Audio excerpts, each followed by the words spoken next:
Hello hi नमस्कार मैत्रिणींनो, मी ज्योती आपल्या ज्योती फॅशन डिझायनरमध्ये सर्वांचे स्वागत करते। तर आज मी तुम्हाला बघा बोटनिक ब्लाऊजची कटिंग सविस्तर आणि सोप्या पद्धतीत दाखवणार आहे।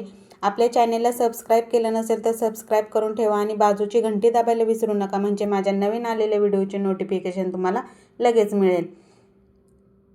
एकदम सोप्या पद्धतीत मी तुम्हाला बोटनिक ब्लाऊजची कटिंग दाखवणार आहे। तर इथे बघा, ही आपला कॉटनचा ब्लाऊज आहे।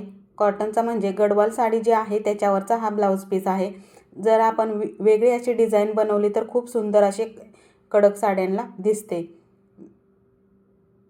इथे बघा, चेस्ट आहे आपली 37, 37चा चौथा भाग केला आपण 9.25, 9.25 प्लस 1.5 इंच शिलाई मार्जिन, तर 11.25ची घडी आली। कंबर आहे 30 इंच, 30चा चौथा भाग 7.5 प्लस टक्ससाठी 1 इंच आणि शिलाई मार्जिन 1.5 इंच, 10 इंच झाली। शोल्डर आहे 15.5, 15.5चे हाफ केलं 7.25 इंच। मागे लांबी आहे 15.5, मागे गळा 4.5, बगल आहे आपली 6 इंचाची। पुढे गळा बघा 5.5 इंचाचा आहे। गळा फिट आपला 4.25 इंच आहे।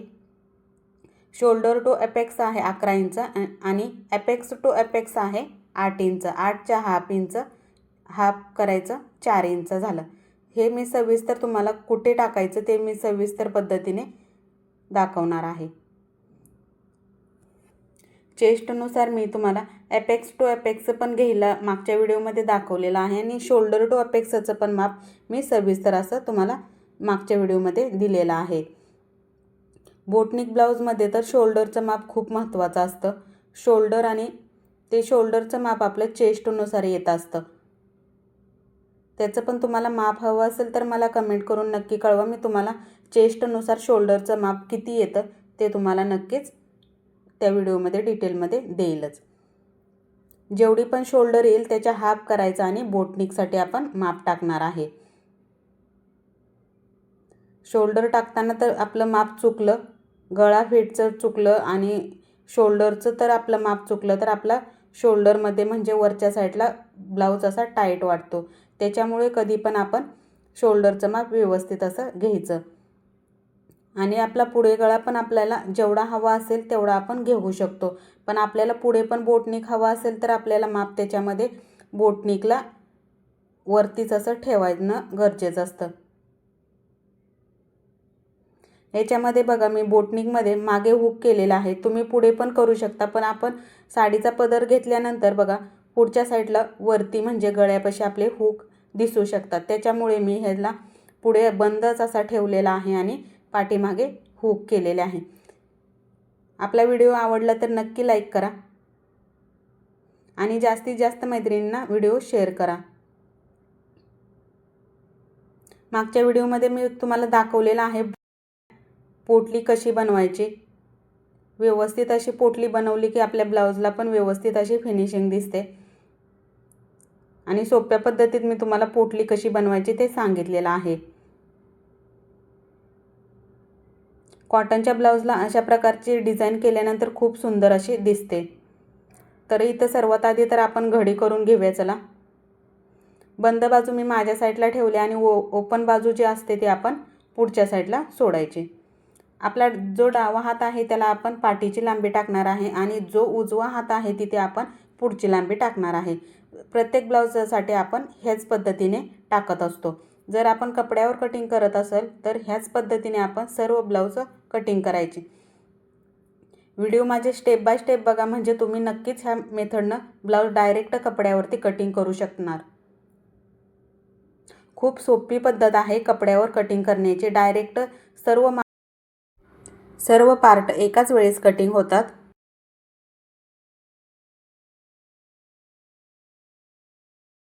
आता आपली जी बंद बाजू आहे तिथून मी अर्धा इंच सोडत आहे एक्स्ट्रा, एक लाईन मारून घ्यायची, जेणेकरून आपल्याला तिथे 1.5ची पट्टी आणि 2.5ची पट्टी लावायची आहे, कारण की आपण हुक पाठच्या साईडला केलेले आहेत त्याच्यामुळे पट्टी जोडण्यासाठीच तो आपल्याला कपडा लागणार आहे।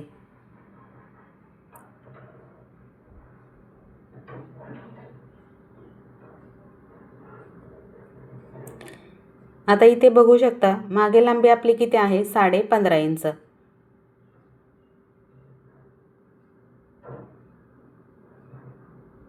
व्यवस्थित असं त्याच पॉईंटला आपण शोल्डर घ्यायची. शोल्डर आहे आपली 7.25 इंच.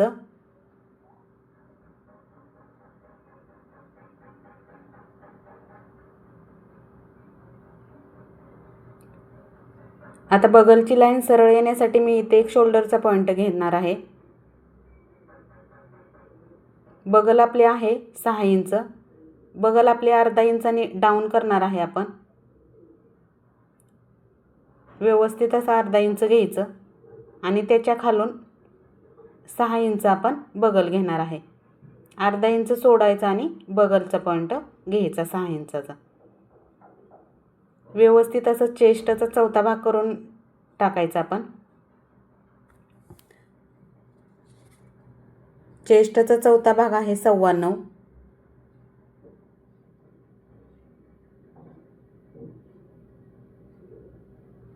आणि शिलाई मार्जिन आपली 1.5 इंच.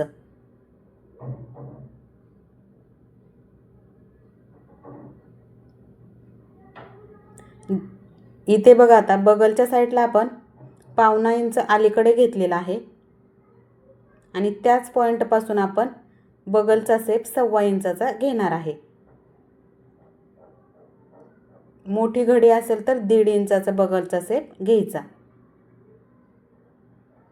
आणि जे आपण 1.25 इंच वाढवलेलं आहे अलीकडे ते छोट्या घड्यांना पण तेच माप ठेवायचं. जर मोठी घडी असेल तर म्हणजे 11च्या पुढे घडी असेल तर मग आपण तिथे 1 इंचाचं अलीकडे घेऊन शेप द्यायचा 1.5 इंचाचा बगलला. व्यवस्थित असा व्हिडिओ स्किप न करता बघा म्हणजे तुम्हाला सर्व पॉईंट समजतील. आता इथे कंबरचा पण आपण चौथा भाग करूनच टाकणार आहे. कंबर आहे 30 इंच. त्याचा चौथा भाग 7.5 प्लस 1 इंच टक्ससाठी आणि शिलाई मार्जिन 1.5 इंच. फिटिंगला असं केल्याने ब्लाऊज परफेक्ट आणि एकदम मस्त असा बसतो आपला. व्यवस्थित असे दोन्ही लाईन मारून घ्यायच्या मार्जिनचे.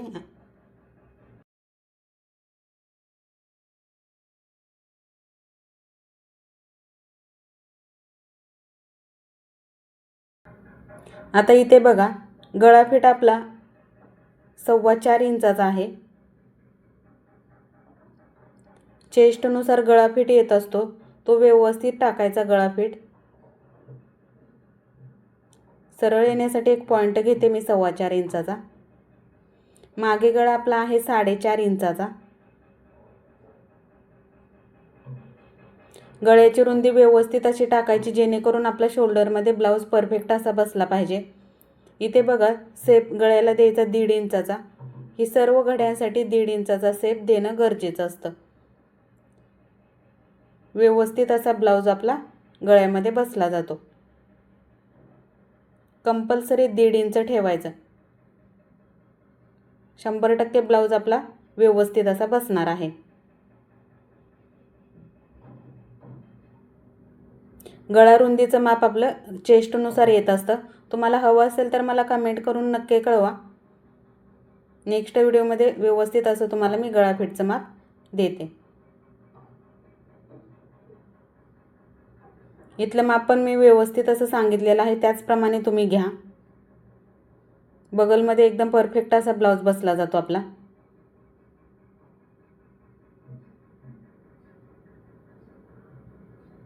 व्यवस्थित असं टक्सचं माप घ्यायचं.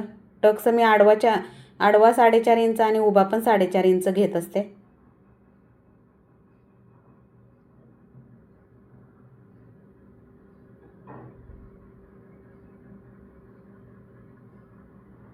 मागच्या व्हिडिओमध्ये मी सांगितलेलं आहे जर आपला पुढे प्रिन्स कट असेल नॉर्मल गळ्याचाच म्हणजे 7.5-8 इंचाचा लांबीचा तर मी सांगितलेलं आहे जेवढी आपली शोल्डर उरते आणि जेवढा आपला गळा फिट 2.5 इंचाचा असतो तोच नॉर्मल असा टाकायचा. 2.5 इंचाचा गळा फिट टाकायचा आणि जेवढी शोल्डर उरलेली आहे तेवढी टाकायची.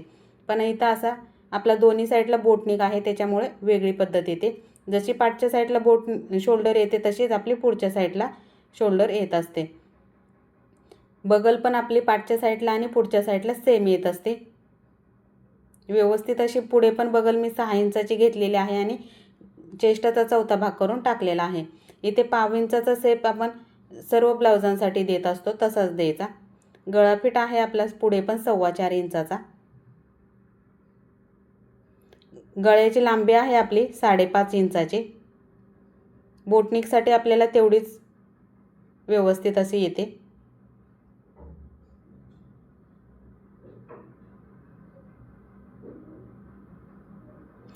शोल्डर टू अपेक्स आहे बघा. मागील लांबी प्लस 1 इंच इथं केलेला आहे मी. अपेक्स टू अपेक्स आहे आपला 8 इंच, 8च्या अर्धा 4 इंच. शोल्डर टू अपेक्स आहे 11 इंच. व्यवस्थित अशी लाईन मारून घ्यायची. अर्धा इंच अलीकडे घेतली आणि लाईन मारून घेतली. जिथे आपला बगलचा शेप संपलेला आहे तिथे मी फ्रेंच कटचा शेप दिलेला आहे. वरून अर्धा इंच मी दिलेला आहे आणि 2.25 इंचापर्यंत तो टक्सचा पॉईंट जोडलेला आहे. आता इथे पप येण्यासाठी बघा मी 3.5 इंचाचं माप घेतलेलं आहे. जिथे आपण अर्धा इंचाचं माप घेतलेलं आहे तिथून व्यवस्थित अशी लाईन मारून घ्यायची आणि 1/2 इंचाचं अंतर घेऊन शेप देऊन घ्यायचा.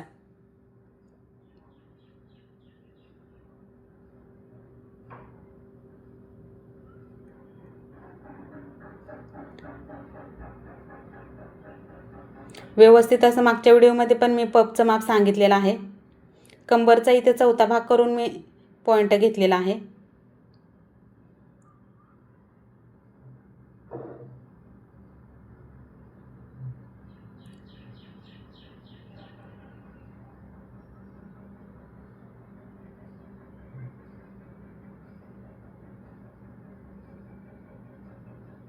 इथे बघा अर्धा इंच आपल्याला टक्ससाठी घेणार आहे आपण आणि अर्धा इंच आपल्याला ते शिवण्यासाठी अर्धा इंच एक्स्ट्रा लागणार आहे. तर तिथं आपलं 1 इंचाचं एक्स्ट्रा लागणार आहे.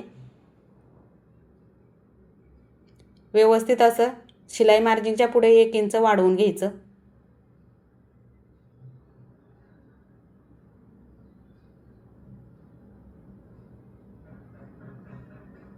आणि दोन्ही पॉईंट जोडून घ्यायचे.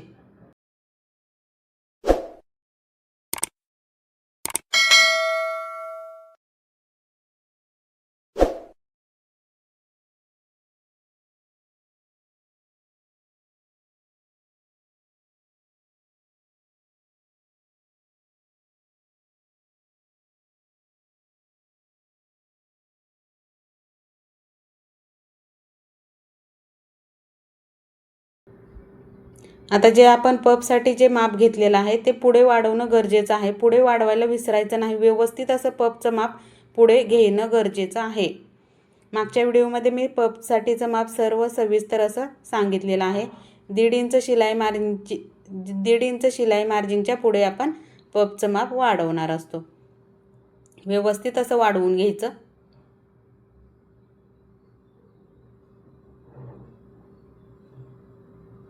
आणि पपचं माप व्यवस्थित घेतलं की आपला ब्लाऊज पुढच्या साईडला परफेक्ट असा बसतो.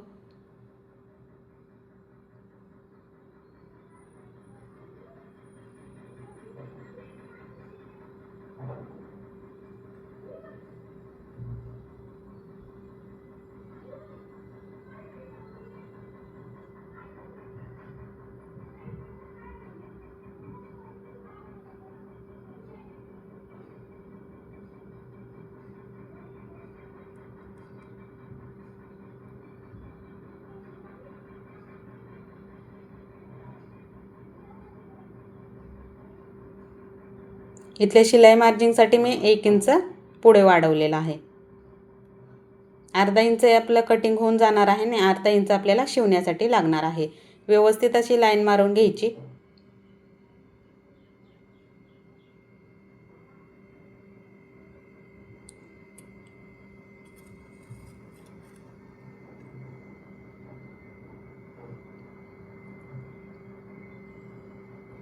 आता हे दोन्ही भाग आपण मोजून घ्यायचे जेणेकरून आपण शिवताना कमी जास्त झाले नाही पाहिजे. म्हणून आपण व्यवस्थित असं मोजून घ्यायचं. इथे बघा 5.5 आणि एकच लाईन जास्त आहे. तर व्यवस्थित असं शेपनं ही साईड आपण मोजून घेणार आहे. व्यवस्थित असं 5.5 आणि 1 लाईन जास्त आहे ते तिथे पॉईंट द्यायचा. जेणेकरून आपलं शिवताना व्यवस्थित असं दोन्ही भाग जोडले जातात.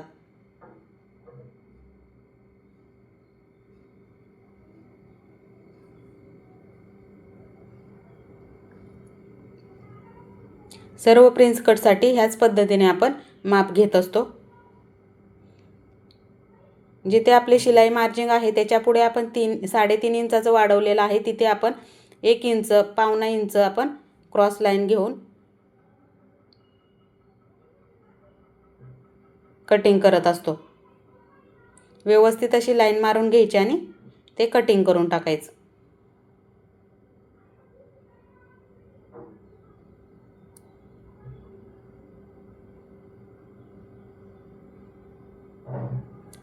आपल्याला पुढच्या साईडला बंदच ठेवायचं आहे, त्याच्यामुळे व्यवस्थित असं कटिंग करायचं।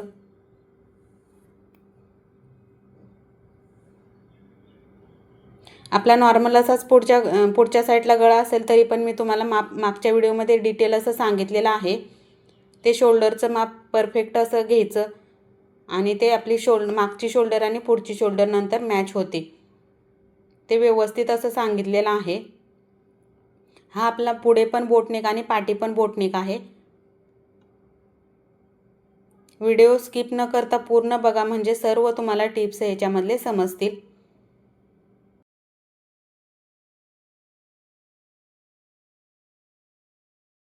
हा माझ्या कस्टमरचाच ब्लाउज आहे, त्याच्यावरतीच मी तुम्हाला कटिंग दाखवत आहे।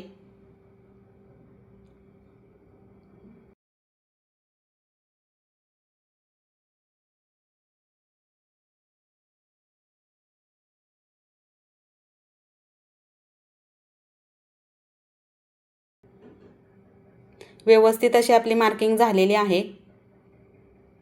पुढच्या गळ्याला पण आपण 1.5 इंचाचा शेप घ्यायचा, जर आपला बोटनिक असेल तर। पाठी बोटनिक आणि पुढे आपला साधा नॉर्मल असा प्रिन्स कट पण आपण करू शकतो, तो पण मी मागच्या व्हिडिओमध्ये तुम्हाला सांगितलेला आहे। चला आता सविस्तर असं आपण कटिंग करून घेणार आहे। आपल्या चॅनलला सबस्क्राइब केलं नसेल तर सबस्क्राइब करून ठेवा। इथे बघा क्रॉसची लाईन मी ओढलेली नव्हती म्हणून मी ओढून दाखवत आहे तुम्हाला।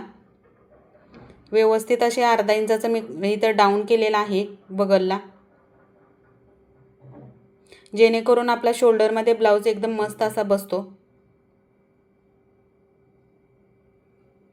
ह्याची गळ्याची पण मी डिझाइन तुम्हाला पुढच्या व्हिडिओमध्ये करून दाखवणार आहे। खूप मस्त असं ही पोटली लावून डिझाइन दिसत आहे।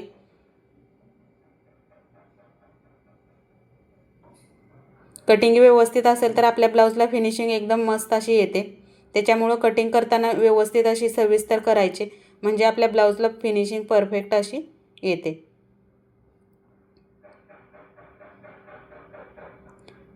ब्लाउजला फिनिशिंग असेल तर आपला ब्लाउज खूप सुंदर असा दिसतो।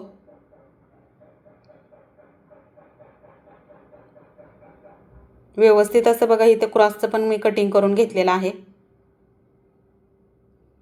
पफचं माप व्यवस्थित घेतला तर आपला पुढच्या साईडला ब्लाउज खूप सुंदर असा बसत आहे। चला इथे मेन फॅब्रिक आता कटिंग करून घेऊया आपण। आता पुढे बंद आहे आपलं, त्याच्यामुळे आपला मेन फॅब्रिक पण आपण बंद बाजूलाच ठेवून कटिंग करायचा। आपल्याला पुढच्या साईडला हुक असेल तरी पण आपण करू शकतो, पण पुढच्या साईडला हुक केलं तर आपले ते पदराखाली झाकले जात नाहीत, वरतून आपले 2-3 हुक दिसू शकतात।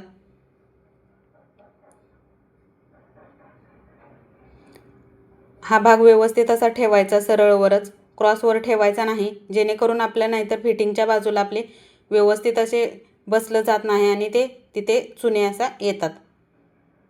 चुन्या आल्या तर बघा, फिटिंगच्या साईडला चुन्या आल्या तर ब्लाउज व्यवस्थित असा दिसत नाही, त्याच्यामुळे सविस्तर असा सरळवरच ठेवून कटिंग करायचा साईडचा पीस। पफचं माप आपण व्यवस्थित असं घेतलेलं असतं, त्याच्यामुळे ब्लाउज असा आपला परफेक्ट असा येतो। मागच्या व्हिडिओमध्ये मी बाहीची कटिंग तुम्हाला व्यवस्थित अशी दाखवलेली आहे, सविस्तर स्टेप बाय स्टेप बघा, म्हणजे तुम्हाला बाहीची कटिंग व्यवस्थित अशी समजेल। खूप सोप्या पद्धतीने मी बाहीची कटिंग दाखवलेली आहे त्या व्हिडिओमध्ये। पाकळीचा शेप तर खूप सोप्या पद्धतीत शिकवला आहे। तुम्हाला कोणत्या ब्लाउजची कटिंग हवी असेल ते मला कमेंट करून नक्की कळवा।